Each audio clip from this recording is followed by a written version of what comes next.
Today we're focusing on the unmodified audit opinion for a private company, or non-issuer. We'll break this refresher into 5 parts. Part 1. When is an unmodified opinion appropriate? For a non-issuer, the standard clean opinion is called an unmodified opinion.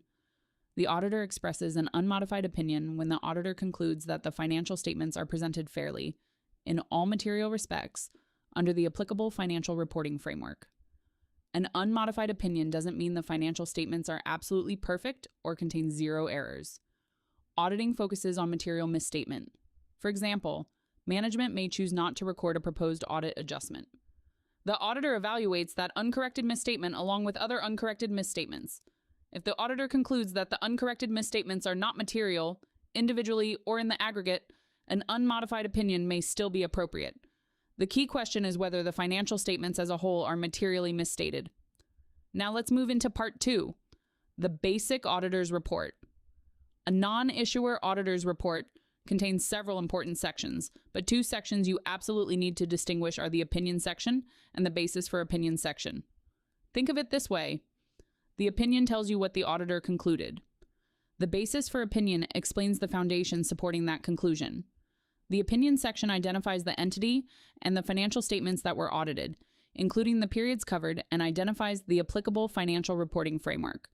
Most importantly, it gives the auditor's conclusion about whether the financial statements are fairly presented, in all material respects, under that framework.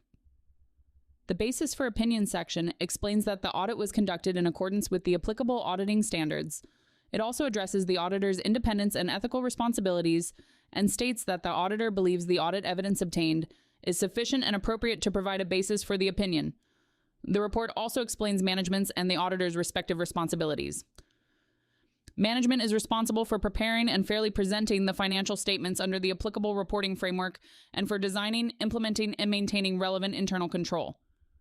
The auditor's responsibility is to obtain reasonable assurance about whether the financial statements as a whole are free of material misstatement, whether caused by fraud or error, and to issue a report containing the auditor's opinion.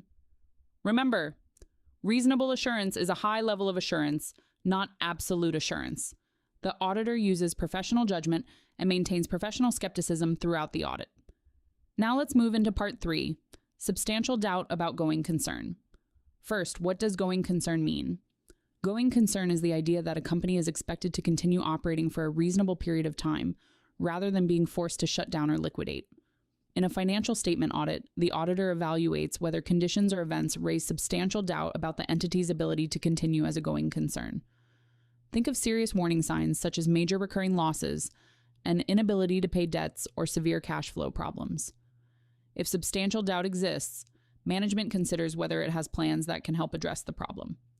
The auditor then evaluates management's plans and determines whether the substantial doubt remains. Here's the important part. Substantial doubt does not automatically mean the auditor gives a modified opinion. If substantial doubt remains, but the financial statements properly disclose the going concern situation, the auditor can still express an unmodified opinion. The auditor adds a separate section to the report to draw attention to the substantial doubt. But if the financial statements do not adequately disclose the going concern issue, now we have a financial reporting problem. That inadequate disclosure may require a modified opinion. Now let's move into part 4, key audit matters. First, what is a key audit matter, or KAM? Think of a KAM as one of the matters that was most significant in the current period audit. KAMs come from matters that required significant auditor attention and were communicated to those charged with governance, which are the people responsible for overseeing the company, such as the board of directors or audit committee, depending on the organization. From the matters communicated to those charged with governance, the auditor considers which matters required significant auditor attention.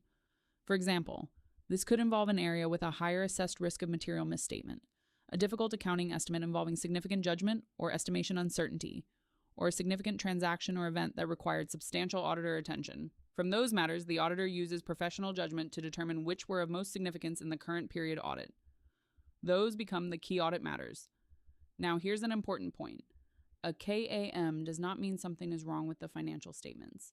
A matter can be a KAM simply because it was especially challenging, complex, or significant during the audit.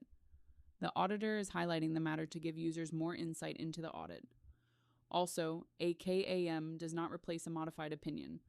If a matter actually requires the auditor to modify the opinion, the auditor follows the modified opinion requirements rather than using a KAM as a substitute, and the auditor does not give a separate opinion on each KAM. The KAM section provides additional information about significant matters from the audit. It does not create a separate audit opinion for those matters. For a non-issuer, KAMs are not automatically included in every audit report. The auditor communicates KAMs when the auditor has been engaged to do so as part of the audit engagement. So for the exam, don't assume that every non-issuer audit report contains a KAM section. Now let's move into Part 5, Important Exam Traps. First, other information is not automatically part of the financial statement audit simply because it appears alongside the audited financial statements. For example, an annual report may contain information outside the audited financial statements. The auditor reads and considers applicable other information and looks for material inconsistencies with the audited financial statements or with knowledge obtained during the audit. But the financial statement audit opinion does not provide assurance on that other information, merely because it accompanies the audited financial statements. So remember, reading other information does not mean auditing it. Next, remember the report date. The auditor's report cannot be dated earlier than the date on which the auditor has obtained sufficient appropriate audit evidence on which to base the opinion. Think, no sufficient appropriate evidence, no report date yet? And finally, remember independence. The auditor must meet applicable independence requirements. Independence is fundamental to the auditor's ability to provide an independent opinion on the financial statements. Before we finish, remember the big picture. For a non-issuer, a clean opinion is unmodified. The opinion section tells us what the auditor concluded, while the basis for opinion supports that conclusion. Substantial doubt about going concern does not automatically modify the opinion when disclosure is adequate. KAMs highlight matters of most significance but do not create separate opinions or replace a modified opinion. And reading other information does not mean the auditor audited it. Thank you for listening.